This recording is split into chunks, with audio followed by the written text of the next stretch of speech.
নমো নমঃ সুপ্ৰভাতম শ্ৰীমদ্ ভগবদ গীতামৃত। আজি শ্ৰীমদ্ ভগবদ গীতাৰ বিভূতি যোগ নামৰ 10ম অধ্যায়ৰ 9ম সংখ্যক শ্লোকভাগী হৈছে এনেধৰণৰ: মচ্চিত্তা মদ্গত প্ৰাণা বোধয়ন্তঃ পৰস্পৰম কথয়ন্তস্য মাং নিত্যং তুষ্যন্তি চ ৰমন্তি চ। এই বিশিষ্ট শ্লোকভাগীৰ বক্তা হৈছে শ্ৰীমদ্ ভগৱত শ্ৰীকৃষ্ণ।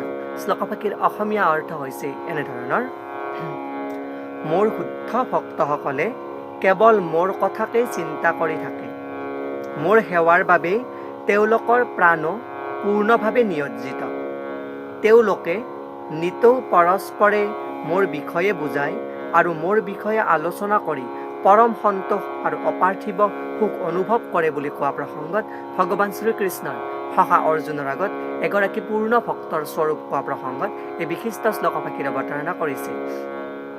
শ্লোকভাগীৰ প্ৰসংগাৰ্থত ভাষ্যকাৰে আলোচনা কৰিছে যে ইয়াত শুদ্ধ ভক্তৰ বিশেষত্বৰ বৰ্ণনা কৰিছে বুলি কোৱা হৈছে।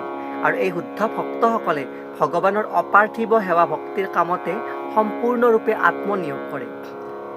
কৃষ্ণৰ চৰণ কমলত চিন্তাৰ পৰা তেওঁলোকৰ মন আঁতৰাই আনিব নোৱাৰে। কেৱল পাৰমাৰ্থিক কথাৰ বাহিৰেও যি বিষয় আছে তেওঁলোকে সেই বিষয়ে আলোচনা কৰে। নিৰ্দিষ্টভাৱে এই শ্লোকত শুদ্ধ ভক্তৰ লক্ষণ কোৱা হৈছে বুলি উল্লেখ কৰা হৈছে। পৰমেশ্বৰৰ ভক্তসকলে পৰম পুৰুষৰ যি গুণ বা পৰমেশ্বৰৰ যি লীলাৰ প্ৰশংসা কৰোঁতে দিনটোৰ 24 ঘণ্টা ব্যস্ত থাকে, কিন্তু তাৰ মাজতেই তেওঁলোকৰ নিজৰ কৰ্ম সম্পাদন কৰে আৰু ভগৱান চিন্তাতে বা ভগৱত চিন্তাতে তেওঁ নিজৰ কাৰ্য সম্পূৰ্ণৰূপে সুচাৰুৰূপে পালন কৰে। কিন্তু তেওঁলোকে নিজৰ কৰ্মৰ পৰা বিচ্যুত নহয় আৰু তাৰ মাজতো ভগৱানৰ সাধনা তেওঁলোকে কৰে।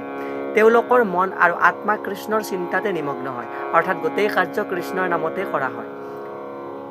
আৰু তেওঁলোকে আন আন ভক্তৰ লগত কৃষ্ণৰ বিষয়ে আলোচনা কৰি অপাৰ্থিব সুখ লাভ কৰে বুলি ইয়াতে উল্লেখ কৰিছে। আৰু সেই পূৰ্ণ স্বাদ লাভ কৰাৰ ক্ষেত্ৰত আনন্দৰ যি স্বৰূপ সেই স্বৰূপো ইয়াতে উপলব্ধি কৰাইছে।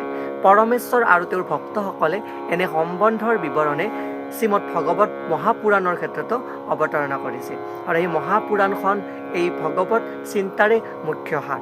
আৰু এই ভগৱতৰ 12 স্কন্ধৰ 13 সংখ্যক যি অধ্যায় আছে তাৰ 18 সংখ্যক শ্লোকত কোৱা হৈছে যে ভগৱতখনৰ যি স্বৰূপ, ভগৱতখনৰ স্বৰূপত ভক্তসকল বৰ প্ৰিয় কথা ইয়াতে উপস্থাপন কৰিছে।